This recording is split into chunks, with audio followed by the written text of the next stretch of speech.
Last night we had another banger game. The Cavs 119 to the Nuggets 117.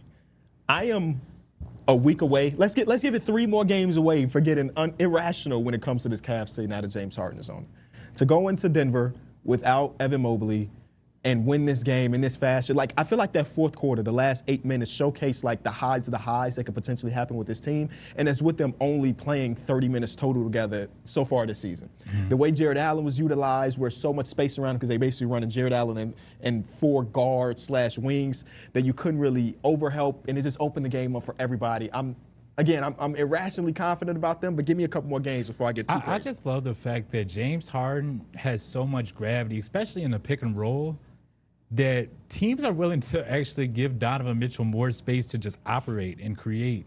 And I thought one of the big plays is when James Harden just had a simple pick and roll, throws it to Donovan Mitchell because there's just so much space, and Donovan Mitchell takes the extra pass to Jared Allen, and you just get easy buckets like that.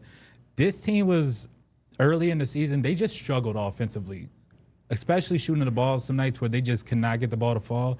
James Harden can provide them to where there's just not as many stale moments in their offense. When you have 2 elite guys and get you not only buckets, but just get everybody involved as well. So I'm really liking what I'm seeing. Yeah, that's why I love the trade. James Harden is a guy that was going to come in and do all of the things that we're seeing. I'm anxious, and I don't want to say, not anxious, but I'm excited to see Evan Mobley rejoin his team and how that looks. Mm-hmm. The only thing I don't like about them, or I didn't like, they gave up 126 points to a Kings team that started 2 rookies in Nick Clifford and Maxine Reynaud. And then nobody. Daquan Plowden also started.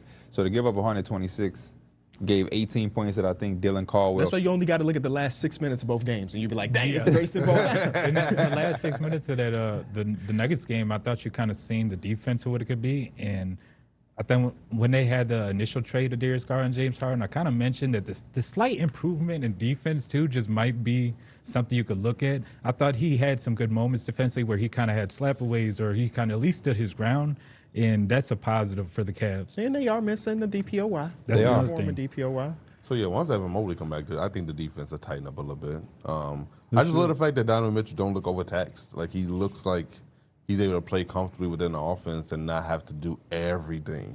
And I just think that's probably something that he just feels such a relief from. Because, like, when you have to do everything for the entire team for 48 minutes, that's exhausting. And then once the team drops significantly when you're off the court, that's just not something that you want to deal with as a superstar player. You want your team to be at least stay afloat. Mm-hmm. And James Harden at least provides that. James Harden also had a little quote. I think it was the game before, but kind of mentioned how he hasn't had that many catch and shoot opportunities like this before. Yeah. He's been kind of overtaxed with being the main guy, and a lot of his shots have become just been self-created or off the step back. And since he's still been able to be efficient that way, I can't wait to see how he kind of elevates just as catch and shoot too. Loser of the day. The Miami Heat lost a game to the Utah Jazz. I don't really have no words. I feel like this is a pathetic performance and a pathetic loss for a team that is desperately trying so hard to get on track. We're talking about a Jazz team who is legitimately trying to lose. This is a team that has dominated the conversations on the timeline because people are upset with how they are going about trying to lose, and the Miami Heat still found a way to lose. Yeah. To this team that is trying to lose, to the point where they probably pissed off the Jazz. The Jazz are probably like, yo. The only one that was real happy about it was Bryce Sensabaugh because he hit the game winner. Everybody else is like, what is going on right Even now? Bam after the game said, we got to find a way to win, even if we playing against teams that's trying to lose. Like, I didn't really understand that quote. Say it again. We got to try to find a way to win. Even if we're playing against teams that are trying to lose. I thought that was more so of a quote on the like. That was him looking in the mirror and saying that, like, we know we just messed up. He should have just said that.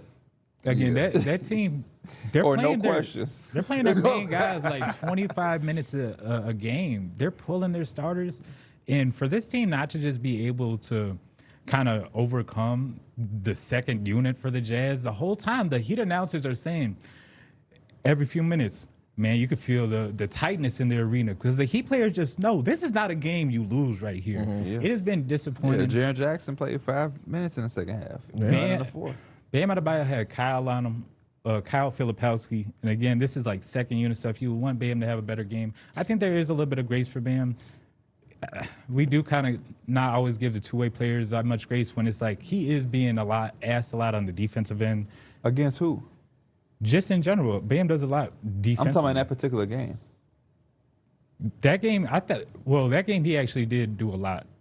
I'm just saying in general, because we look at him as like, I felt like their offense was just limited right there. They needed their go-to guy, which is Norman Powell, but that's not an excuse for losing to a team like the Jazz. Yeah. That's all I'm saying. Yeah. I don't think there's not many excuses in that game at all. I just wanted to bring up about Bam. I think I do give a little bit more grace to Bam just from it's hard to do it all on the damn court, especially for like 40 minutes a game. 12-3 run to close out the game for the Utah Jazz. Got to give credit to Bryce Sensabaugh. Hit the make them fall, step back That was three nasty too. to win the game, basically. But yeah, the Jazz are what they call it, unethically tanking by having healthy guys and only playing them a certain amount of minutes and not playing in the fourth quarter.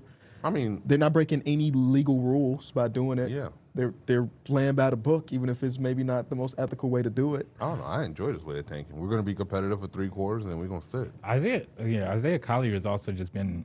He's on like a crazy run right now. Just as an individual first of all, he had a stretch where he played back-to-back games with 48 minutes. He's having huge assist games, and then off the bench if somehow, some way he can kind of just, and I don't know always what the full future for this plan is long-term, but he could be a really, really good backup in terms of just being able to get the offense going. I don't even understand how you play back-to-back games with 48 minutes. That's just young legs. Yeah, it really is. That just sounds exhausting. We had a couple come back from injuries yesterday. J-Dub came back from his hand/everything injury. He had 23 points against your Lakers. How you feel about that game? This is what they needed. I mean, Shea is supposed to be missing a bunch of time. And even when he does come back after All-Star or when he's reevaluated, that's still just a reevaluation. So he could miss more time. They're going to need the offensive firepower. With Jared McCain still trying to get into his rhythm too. You don't want to lean too much on him. J-Dub is the one you're kind of leaning on to carry the load while Shea's out. I didn't get to watch this game, so I personally got no notes. He had some really good moments though. He did. McCain or J-Dub? J-Dub. J-Dub, yeah. J-Dub pretty much helped close out that game.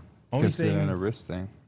yeah, I saw he got hit and he held his wrist for a little bit of time. He was swishing that thing. Okay, that's what's up. Another comeback. Franz Wagner's back, y'all. Hey. Franz Wagner missed a lot of time. He ended up last night's game with 17 minutes, 14 points, 5 assists.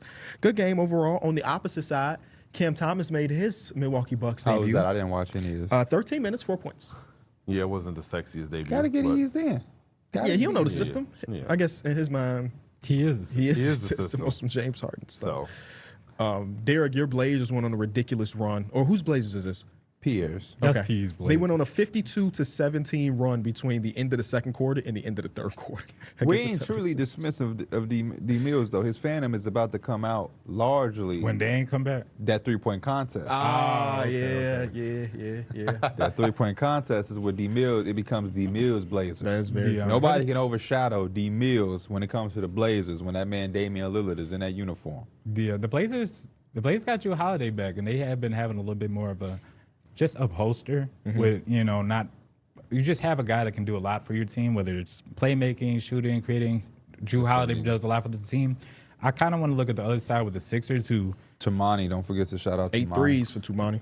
yeah, Tamani had a really good offensive game yesterday. the Sixers are the worst third quarter team in the league. And again, you've seen that in that third quarter, it was like a 49-22 run. Like just that was the third quarter. And I think that kind of it goes to the coaching, honestly, for like lack of adjustments and just lack of willing to kind of adapt to the game. This team, again, they were missing Joel Embiid, but you're just kind of running isolations and pick and rolls for Tyrese Maxey. And Tyrese Maxey, I love how good he's been this season. He had Tumani Kamara on him. He had Klingen in the paint. He had multiple Drew Holiday switch. Like, he had all the attention in the world on him. I think you need a little bit more of creativity in your offense. It's easy to do that with Joel Embiid and Tyrese out there. When you don't have your top players, coaching is a lot more, you see it a lot more. Lastly, got to give credit to Noah Triore, who diced the Bulls up, 13 assists.